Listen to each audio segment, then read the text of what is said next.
me apresentar, isso? Okay, please. Okay, hello, my name is Valeria. I'm a principal of a school in São Paulo, Brazil. And we have Valdivina as a teacher, an English teacher here, yeah, and as my teacher too. So we do classes every Friday, and today is the day of our class, yeah.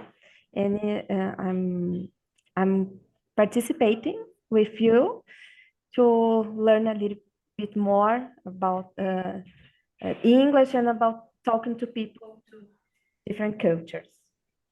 Absolutely. Thank you so much. Warm welcome to India. And it's a privilege to host this session.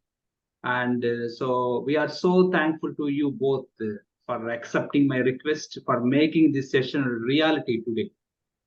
Thank you. My name is Valdivina, but you can call me just Val. I've been an English teacher for 16 years, about 16 years. I work in this school. It's a public school of elementary school. So we have students from the age of 6 up to 14. I teach the small kids. So I teach the first grades of elementary school, the first, second, and third.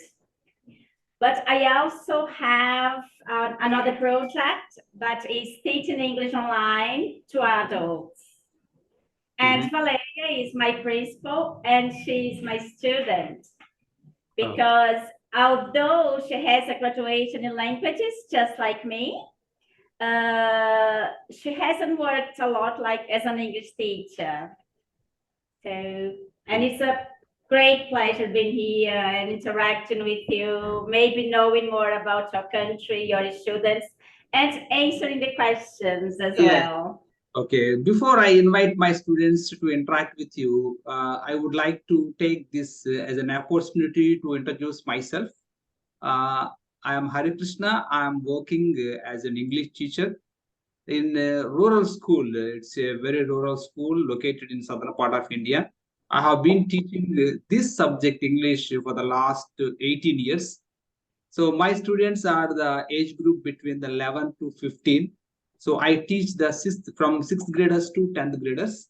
So here today in this session, we have the students starting from 6th, 7th, 8th, 9th. So these are the 4th graders. They are going to take part in this session. Recently, I have been featured among the Global Teacher Prize 50 finalists. So it's a great honor for me as a teacher. It's a great privilege for me to be among those 50 top finalists. So now I would like to invite my students to interact with you. Of course, they are going to end up by asking the question. Okay, Hare Krishna, I saw your prize. Congratulations. I saw it in your Facebook page. Yeah, thank you. So I would like to start Jessica, and she is going to ask the question to our most respected principal of your school. Jessica, are you ready? Yes, sir. Yeah, Good please morning, introduce ma'am. first of all. Good morning, ma'am. My name is Jessica, an 8th grader from ZPHS School, Ailavaram. I am so blessed to interact with you. I would like to ask you a question. Can I ask, ma'am? Yes. Could you please share some of the challenges that you face being principal of a public school? Okay. We have a lot of students of different places here that they have vulnerability, yeah, in situation of vulnerability. So we have to think about the graduation, the to study, but also we have to think about the situation of them in daily life, yeah. And we try to be a place that they can learn and they can play and be like a home for them. Yeah. And this is a kind of challenge. Can Thank you. I add something? Sorry. Yeah. Please.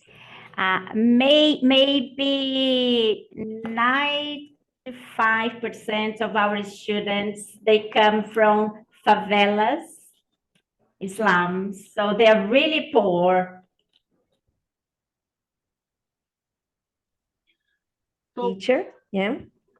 And here we have a difference because everybody speaks Portuguese, yeah. We have some language, local language, but it's not a lot as in India. Yeah. And we don't use English as you guys use. Yeah. So in our everyday life, it's just like songs or things of computer stuff. Yeah. But we don't have this approximation, this kind of approximation, Val? Yeah, Yeah. yeah, With proximity. the language. Yeah. We don't need to use the language in everyday life. So it's a second language, in fact. And for our students, English, it seems like so away from them, yeah, because they don't need to use. But Val is doing a really nice work with them to put English in their lives, daily lives, yeah? And to show them that's important to know a different culture and to work, yeah, because when we are going to work, it's because of the situation of the world that we need to communicate, yeah, it's important. But for them, it's a kind of away from their reality. But our teacher is doing a really great job. Yes, Thank you. absolutely. So because of her initiative, today we have made it possible. In fact, otherwise we would not have materialized this session. So thankful to her. So one student is waiting for us, and she is going to interact with you. Sai Nagasri, would you like to interact with two brilliant teachers who are here? Sai Nagasri? Sir, can Yes, please. ma'am, I'm Aina Agastri, a ninth grader from ZPH School, Alavaram. I'm so excited to become a part of this session. Prepositions is one of the topics which is hard nut to crack. Everyone preposition has its rules to understand. It becomes hard job for us to understand all of these complicated and complex rules. I'm super excited to ask this question. My question is, how can I learn prepositions? Thank you for the question. Exactly at this moment, I'm writing a book with some teachers here in Brazil, and one of the chapter I'm writing about, it's about colligations, and it has to do a lot with prepositions. So my advice for you all is all the time when you learn some part of the speech, when we talk about part of the speech, we are saying like verbs, adjectives, nouns, noun phrases. It's really, really important that you learn together what preposition goes with these verbs. Don't learn just the verb or just a noun. Always check, okay, the verb is depend, but what preposition goes with depend? And after the preposition, if another verb comes, how can I use this verb? With ing, gerund, or just infinitive with to, yeah? So I think the best way to learn preposition is whenever you learn a new word, It doesn't matter if it's a verb, if it's an adjective. Always learn what preposition goes, what preposition collocates with this new word, and write it down, of course. Absolutely, I do agree with you in every aspect that you have shared regarding the preposition, because preposition is really considered to be a toughest topic for the students, because I have been teaching English for the almost 18 years. I know that most of my students, they struggle when it comes to the preposition topic because of the complexity that it has. So if they follow your, the suggestions, I think they do well in this topic, prepositions, definitely. Yeah. How can I expand my vocabulary?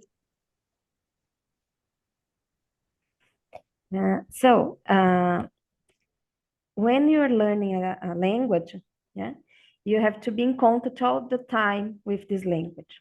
Yeah? I will give my example. Yeah, I studied English at university. It was about 15 years ago, and I stopped studying English.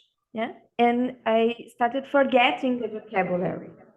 So to improve my vocabulary and to learn different words and doing phrases, I need to be in contact. Yeah, try to speak, look at a different word and try to find the meaning.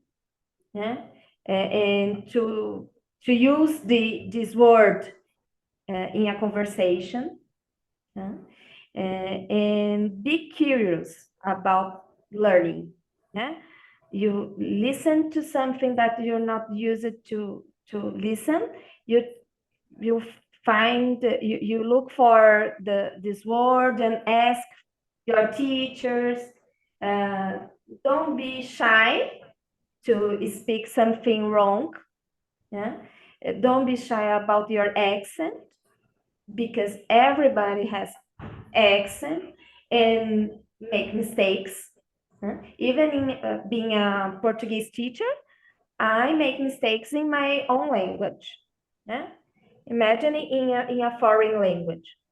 So don't be shy, be curious, and try to speak, to communicate to people, even if you don't be so confident. Yeah, because you're going to learn to be confident and to know that making mistakes is part of the process of learning.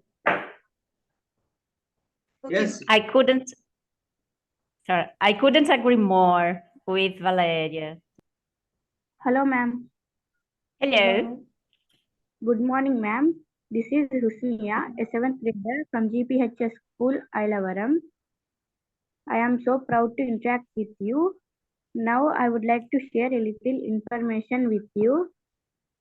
Among fourfold skills, speaking is highly difficult as it requires sufficient vocabulary and grammar patterns. Gaining fluency is ultimate in any language.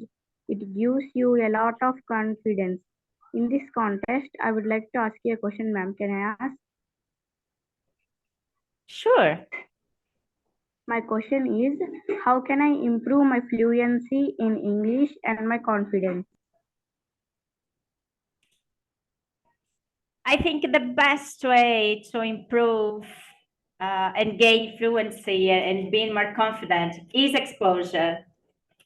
And what you are doing right now is one of the things. So exposing yourself, speaking to different people. So you are doing a great job. So I think the key word is exposure. And as Valeria said, don't be shy.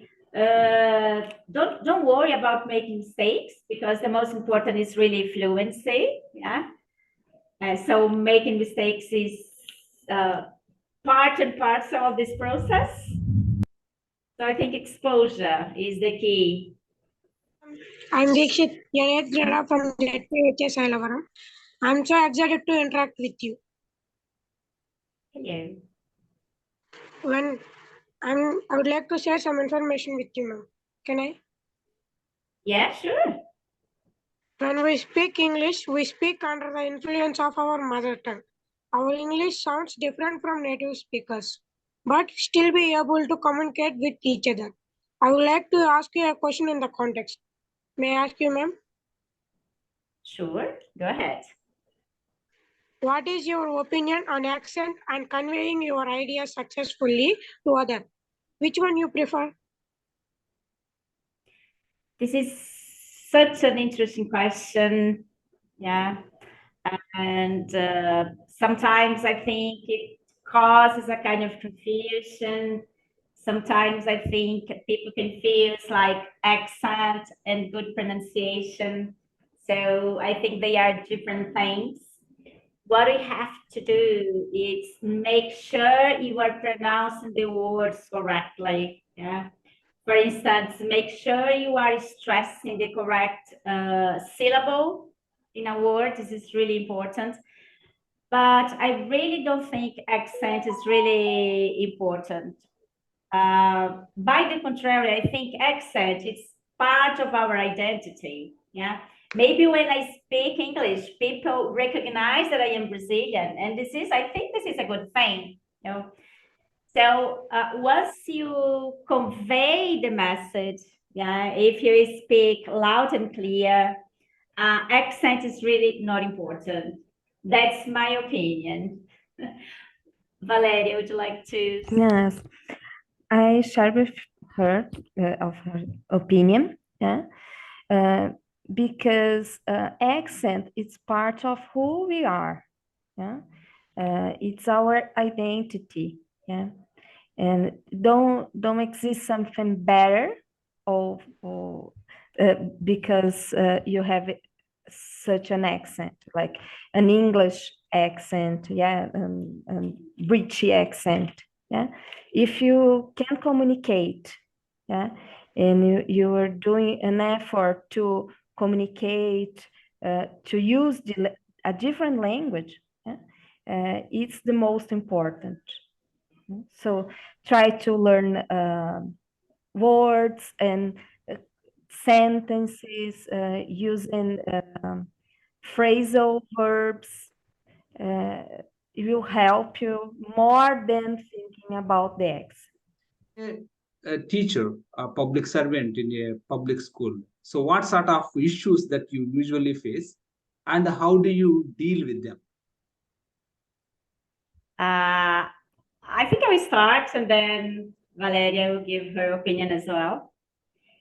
I teach, as I told you before, the small kids. So I teach the first, second, and third grades. These kids, they are really interested in English. They love learning English, and I try to work a lot with language games with them. By the way, I think we have a question today related to language games. So I focus like my practicing, my teaching in language games, because at this age, especially first and second grade, they are not literate, even in Portuguese.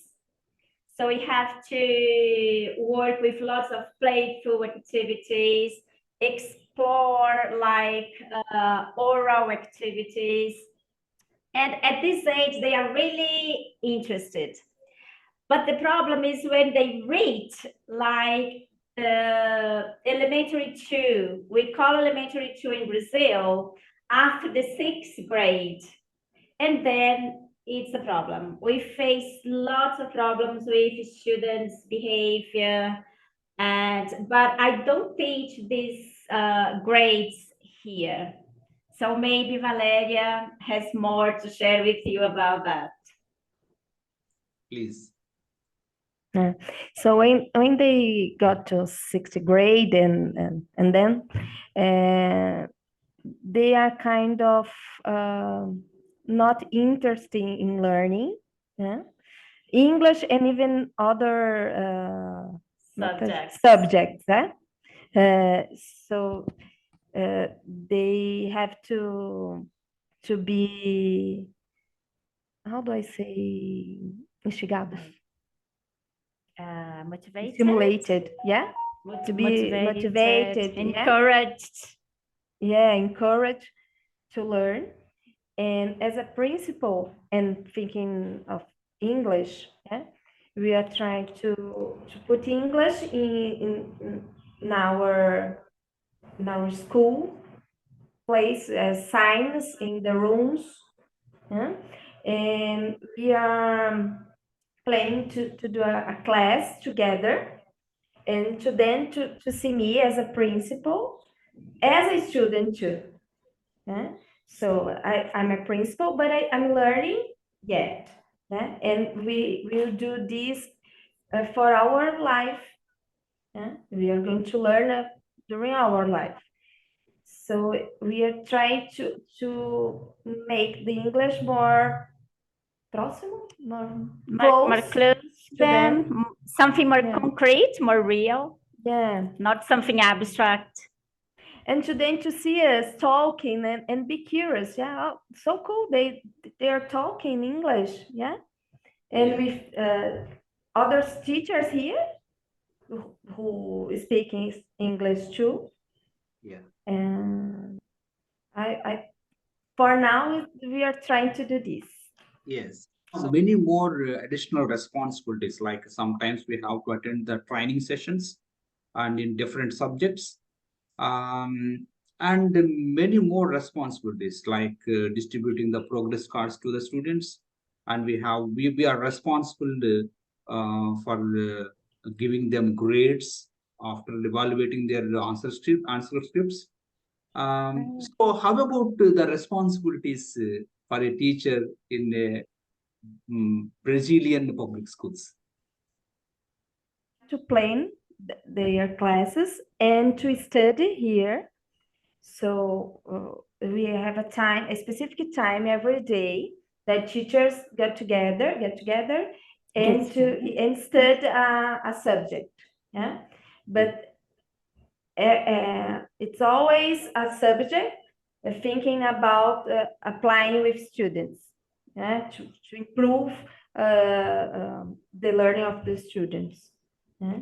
We have a system called SGP that we register the classes, the classes, the plans, yeah, and the evaluation of the students, the presence of them, yeah, because they have to be in a percentage to be able to go to a different grade. Yeah. And we have like courses of the municipality, the city hall. Yeah. And we do meetings, yeah, about 3 or 4 in a year with all the teachers to think about the project of the school, the main project of the school, and to do things together. Yeah, not just teachers in their subjectives, but to do things to all the school events and days with the families together. I believe it's Yeah. Yeah. I think that's it. Yes. Thank you so much for giving us comprehensive details about that. And now my question is to Val. And Val, being an English teacher, and how often do you attend the training sessions organized by your government? I mean, to update our knowledge, we have to attend or undergo some training sessions from time to time, through online or sometimes offline. So do you have such a training sessions in your country? It's interesting because we have lots of training courses for teachers, lots of workshops, lots of especially those who are free at the Secretary of Education, they offer. but we don't have much in English. Mhm. So what I do, I pay for these training courses. Oh, Yeah. But we have some scholarships. For example, now I'm applying for a scholarship. I think there is an institution called Fulbright. I don't Oh, know yeah. if you know this. Yes, Yeah. I have. I have already been to USA as a part of Fulbright exchange program in Oh, 2020. that's great. So I'm applying for this program now. All the best. And yeah, to study 6 weeks, United States, next 45. year. Yeah. But then I'm going through a process. I think they are offering now 270 scholarships Mm. for public teachers. Oh. Yeah, so this is, yeah. But I'm always like, yesterday, for instance, I attended a workshop about artificial intelligence versus linguistic corpus, Yes. from a very famous university here in Brazil called PUC, P-U-C. Mhm. It's a Catholic university. So I'm always trying to do something, but most of them I have to pay. Yes.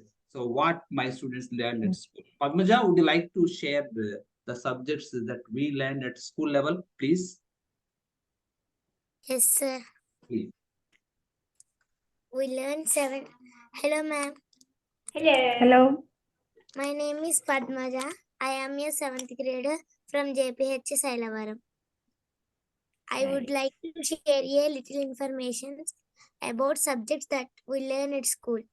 We learn 3 languages such as Telugu, our mother tongue, Hindi, our national language, English, international language, and also we learn 4 core subjects such as math, physical science, natural science, and social science. So which one is your favorite, Padmaja? Science. Science. So why? Oh. So interesting for you. Is there any special reason for that? No, sir. No. It is because it Yes. is. Yeah. Yeah. May I know what kind of subjects that you students learn at school? Yeah, sure. Here, for example, what we call elementary one, that goes from the first grade up to the 5th grade.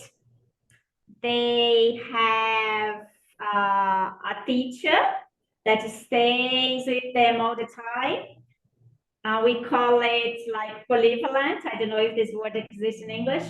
And this teacher, they teach them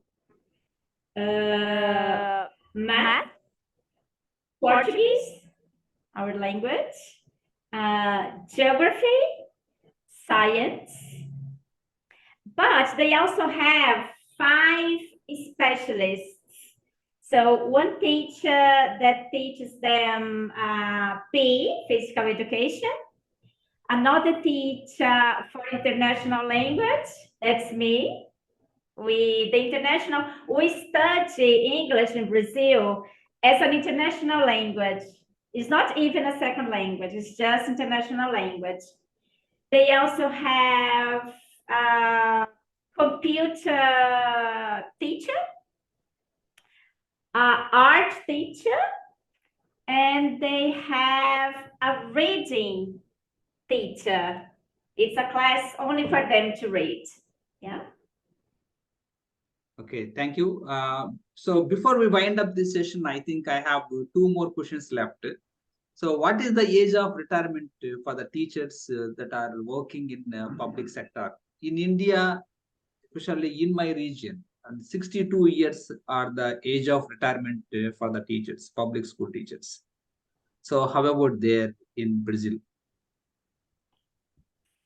We have teachers of like in our school always but in fact, just at 65, that's the final age. So here at school, teachers. Yeah, I think so. Huh? Right. Let me see if I got your question. Yeah, it was about the age of our teachers. Yeah, Retirement. Okay. yeah. I'm 39. Okay. Yeah, Yeah. and I've been a Portuguese teacher for 14 years, Mhm. and I'm a principal for 1 year. Yeah, Mhm. and we have this kind of média.